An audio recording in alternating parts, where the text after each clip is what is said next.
Good morning and welcome to Rising. We have an amazing show for you today. Have I been saying amazing over and over again? I got to come up with a new adjective to describe Every time you introduce the show, Robby, it feels fresh to me. Oh, well, that's all that matters. That's all that matters. Good to see you, Briahna, Joy Gray. Good to be back. What are we talking about this Tuesday morn? Well, yesterday, the Biden administration announced that it seeks to end the COVID-19 public health emergency on the 11th of this year, bringing a stop to programming that saw COVID tests, treatments, and vaccines subsidized by the federal government for over 3 years.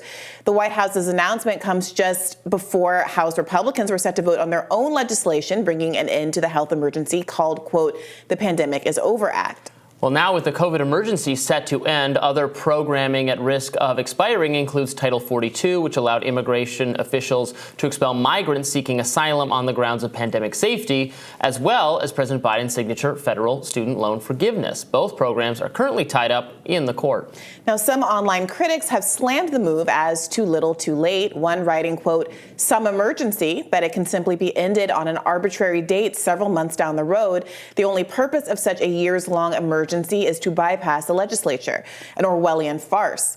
However, others say the order is ending too soon. One user wrote, quote, I don't see a single elected Democrat challenging Biden's end of the COVID public health emergency. Not Bernie, not Corey, not a peep. 500 plus people died yesterday. 500 plus people will die today. And not a peep from any elected in the lesser evil party. For shame.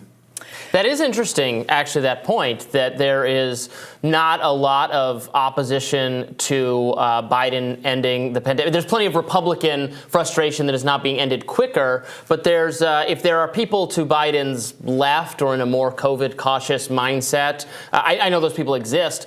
I guess they don't exist in enough numbers to be politically mobilized. They don't have the Democratic elected officials who, in theory, might give voice to their concerns, like the people being mentioned there, the more Dem socialist type people. Correct me if I'm wrong.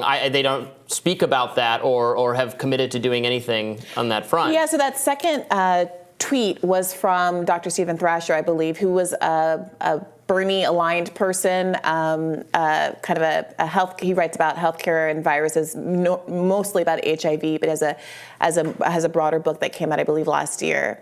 And you see that kind of critique from the left all the time because the left doesn't have any apprehension about criticizing Joe Biden.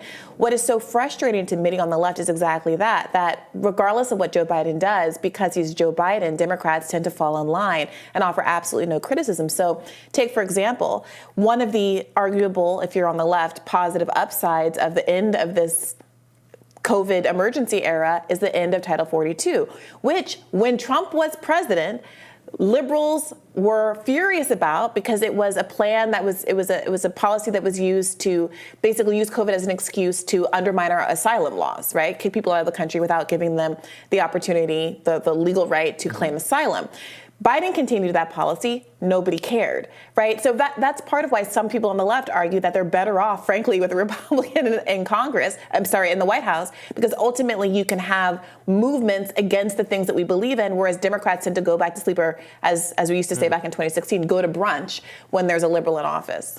But don't you think it's interesting? You bring up often, and I concede that you're right, that some of the things that progressives want are very popular and poll very well. That's something Bernie talks about. That's something AOC talks about. Clearly, this stuff, the continuing the pandemic stuff, it obviously isn't that popular because those same people, the progressives who embrace those policies and lead with how popular they are silent on this stuff. Yeah, I think part of the problem is that what is going to change for most people? What is their perception of what Biden has actually been doing that's positive in the context of pandemic awareness, pandemic protections? I mean, I talk all the time about this show about how basically there's been, because of the mistakes that have been made by both the Biden and Trump administrations with respect to COVID, because of the misrepresentations from the CDC, the back and forth about mask efficacy, the overreach and the overly strong claims about what the COVID vaccine was able to do. Some of it was just we didn't know, and some of it is that they knew and they misled the public. All of that stuff has confused the conversation. So so that the stuff that we know works, the stuff that would actually be helpful to people being able to protect themselves outside of the context of mandates, et cetera, has completely fallen by the wayside. And it's given the Biden administration the ability to not send free masks to people who want them, not provide free COVID testing anymore in a way that people could actually use to protect themselves and is useful and meaningful, to not do more to put the same kind of ventilation protections in place, air quality protections in place that the Richie Riches at Davos made sure that they had in place for themselves. And so all of the people who have anger at the Biden administration, I think some of it is right, but it's all about getting him to do less in the context of the mandates instead of getting him to do the things that are not mandates and would be more. So now ending the program, since he wasn't doing anything affirmatively positive in the eyes of anyone, he was doing too much to the right, he was doing not enough to the left. It's hard to put that angry Well, and about this isn't going to end, as far as I can tell, this is not ending some things that I want to be ended. I was reading the news coverage of this, and I admit I'm not totally clear. Correct me in the comments if you know differently. But my understanding is that this is not actually going to change the travel mandate for to have to get vaccinated to come into this country unless you're a U.S. citizen.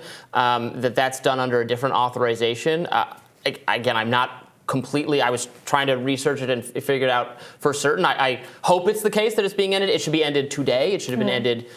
It should have never existed in the first place. There's no justification for it. There is no public health threat from unvaccinated people coming into this country. They are not at this greatly exaggerated risk of infecting other people. This kind of leper mindset of how the unvaccinated are like is just totally unscientific and unjustifiable. And as far as I can tell, is not actually being ended by this.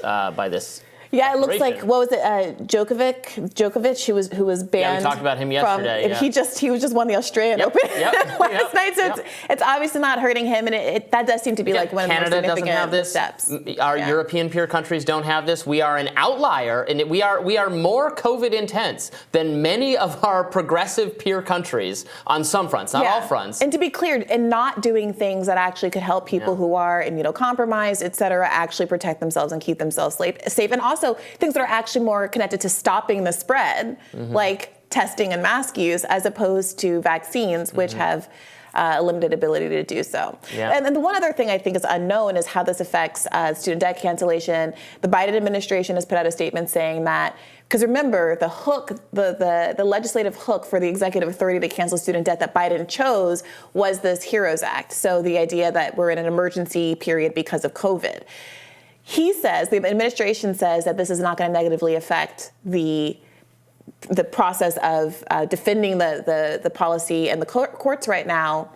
That remains to be seen. But it seems obvious. You could have seen this from a mile away. We talked about it half a year ago, that it was a vulnerability to try to tie student debt relief to a COVID emergency when Biden himself around the same time was talking about how COVID was over. It puts these things at odds. Like people who support student debt cancellation, I'm not among them, but they would have to root for the pandemic to continue or get worse in order to have the student loan cancellation be justified. That's really dumb. It's a bad faith argument, and you're going to lose the public trust. Yeah. And the fundamental problem with a lot of this COVID stuff, it's not that it's not an emergency, but the emergency wasn't about COVID. The emergency was about the fact that our country has been falling apart for years, and a lot of kind of emergency services have been needed for folks for a long time. We were in a student debt crisis before COVID. COVID didn't bring on the emergency. We were in an immigration crisis before COVID. It didn't bring on the emergency. So I understand, given the legislative slog that exists trying to get anything passed in Congress, why people would try to use COVID as a hook to pass any number of things.